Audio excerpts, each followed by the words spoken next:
La troupe québécoise du Cirque du Soleil débarque à Monaco et présente une création totalement inédite, un spectacle au nom de Boca qui mêle l'univers de la gastronomie à celui de l'acrobatie. J'ai décidé d'utiliser ce prétexte de repas pour créer une histoire autour d'une cuisine où il allait arriver de plein d'aventures pour arriver à créer un menu spécial.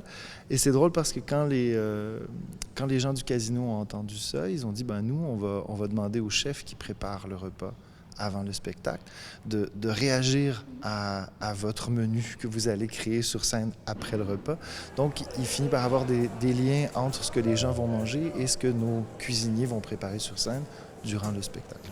La conception de ce travail a commencé en janvier dernier. Au total, 20 artistes de nationalités différentes donnent corps au récit de cette féerie gourmande et s'affairent au cœur de la cuisine d'un grand restaurant.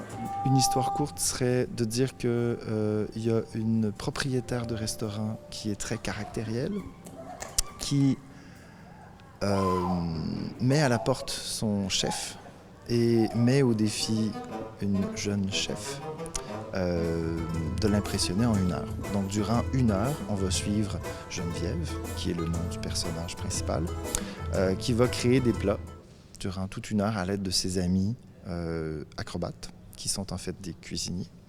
Et à la fin, elle va proposer son menu à la propriétaire et il y aura une grande fête. Du tissu aérien, des jongleries en tout genre, du trapèze ou encore du patin à roulettes. Pendant près d'1 heure, la brigade de cuisiniers enchaîne les 14 tableaux aux acrobaties tout aussi différentes que impressionnantes. On aime essayer des nouvelles choses, on voulait surprendre le public, c'était une priorité pour nous. Et au niveau des disciplines acrobatiques, on s'est personnellement donné le défi de ne reprendre aucune discipline qui avait été utilisée l'année dernière parce que la clientèle revient et pour nous, on ne veut pas refaire 2 fois la même chose. Donc c'est un défi qu'on se donne à chaque création et à chaque production. Cette féerie acro-culinaire était à découvrir pour la dernière fois lundi soir dans la mythique salle des Étoiles. Une ultime représentation qui a également marqué la fin du Monte Carlo Sporting Summer Festival.